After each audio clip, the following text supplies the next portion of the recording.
আমরা খুবই আশাবাদী আগামী নির্বাচন ফেব্রুয়ারিতে হবে ইনশাআল্লাহ। এবং সেটা হওয়ার জন্য যেটা প্রয়োজন ছিল, আমাদের জুলাই বিপ্লব বা অভ্যুত্থানোত্তর যে পরিস্থিতি, যে আকাঙ্ক্ষার কথা আমাদের সাইফুল হক ভাই একটু ইশারা করেছেন, আকাঙ্ক্ষা নয় সব চাপিয়ে দিচ্ছি আমরা, এই কথাটার সাথে একটু বিনয়ের সাথে দ্বিমত করতে চাই। আকাঙ্ক্ষাটা তো চাপিয়ে দেওয়ার বিষয় নয়, আকাঙ্ক্ষাটা হচ্ছে public will, will of the people, যেটা আমাদের কনস্টিটিউশন বলা আছে।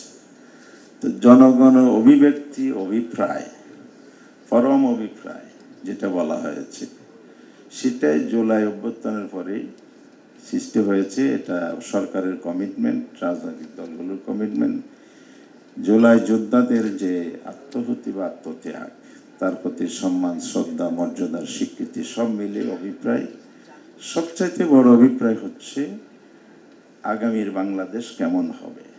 একটি সুন্দর বাংলাদেশ আমরা চাই, নতুন বাংলাদেশ চাই। আমরা পিছনে দিকে রেখে আসে যে ইতিহাস, সেটার পুনরাবৃত্তি দেখতে চাই না। তো সুন্দর আগামীর পথে যদি চলতে হয়, তাহলে অবশ্যই আমাদেরকে সংস্কারের মধ্য দিয়ে এগোতে হবে। দীর্ঘ 9 মাস ধরে কিন্তু সরকার এই চেষ্টাটা করেছে।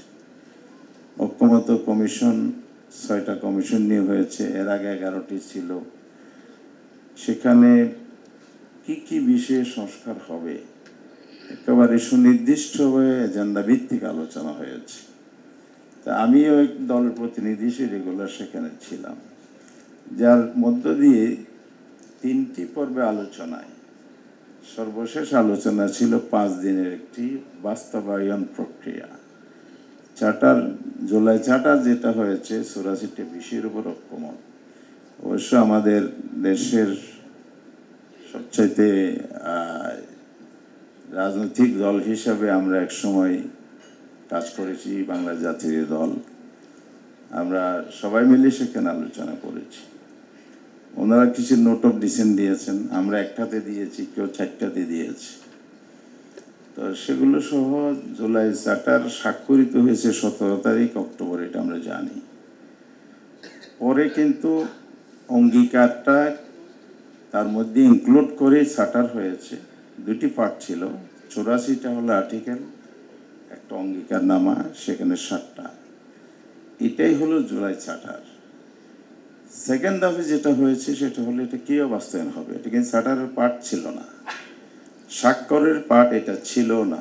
আমাদের সিদ্ধান্ত তাই ছিল না, সিদ্ধান্ত ছিল চার্টার একটা, আর এক্সিকিউশন কীভাবে হবে, বাস্তবায়ন প্রক্রিয়াটা সেপারেট বিষয়, এটা সেপারেট এজেন্ডা ছিল, সেপারেট আলোচনাও ছিল। এখন বাস্তবায়ন প্রক্রিয়াটার উপর স্বাক্ষরও হয়নি, জুলাই চার্টারও হয়নি। পরে সরকার যখন জাতীয় কমিশন যখন সরকারের কাছে সুপারিশ মালা কীভাবে বাস্তবায়ন হবে পেশ করা হলো, তখনই আমাদের মধ্যে কিন্তু এই বিরোধটা তৈরি হয়েছে, ভিন্নতা তৈরি হয়েছে।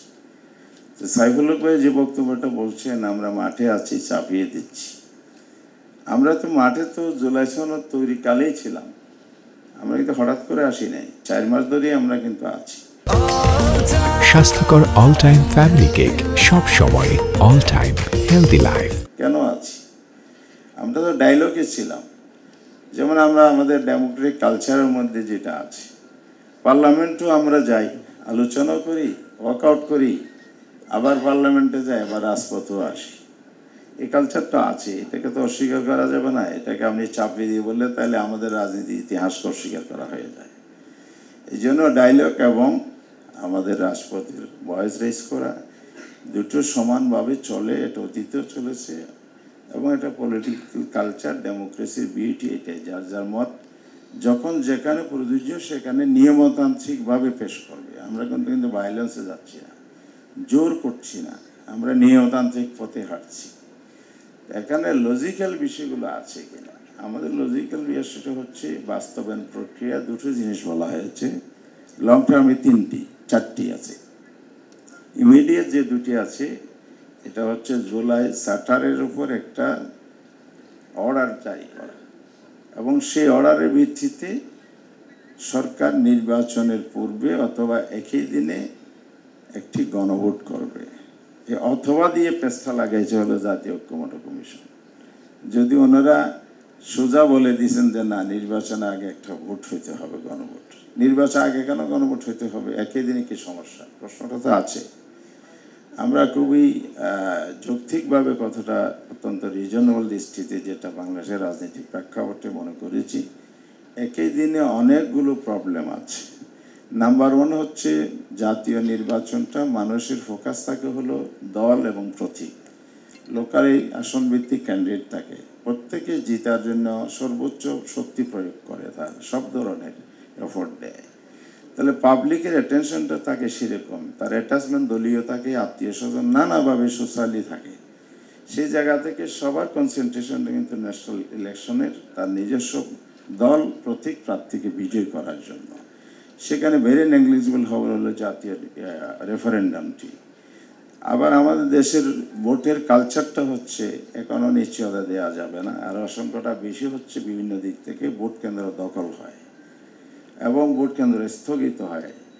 আর তো সেটা পাওয়ার দেওয়া আছে ইলেকশন কমিশনকে, আইনের ভিত্তিতে তারা স্থগিত করতে পারে। তো এগুলো প্রভিশন কেন রাখা হয়েছে? এগুলো হয় বলেই হয়েছে, ইতিহাসও বলে, আমাদের আসলে এখনো সেই কালচার ডেভেলপ করেনি বলে এগুলো হয়।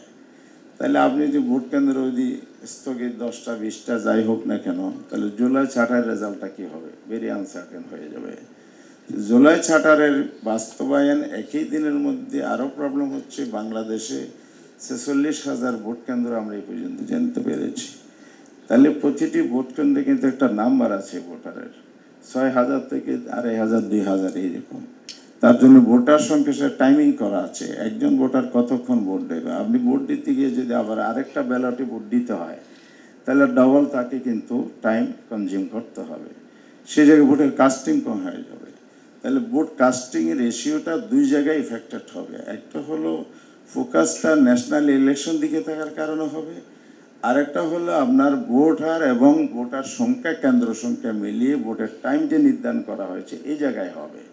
দুই জায়গায় মিলে যদি কাস্টিং ভোট কম হয়ে যায়, তাহলে আপনার পরবর্তী প্রশ্ন উঠবে যে এই স্যাটারে তো জনগণের সমর্থন নাই, তাহলে আমরা কি সেই ফেসিবাদী আমলের মতো করেই এমন একটা ফাঁদ তৈরি করতেছি জুলাই স্যাটারটা আনসার্টেন হয়ে যায়।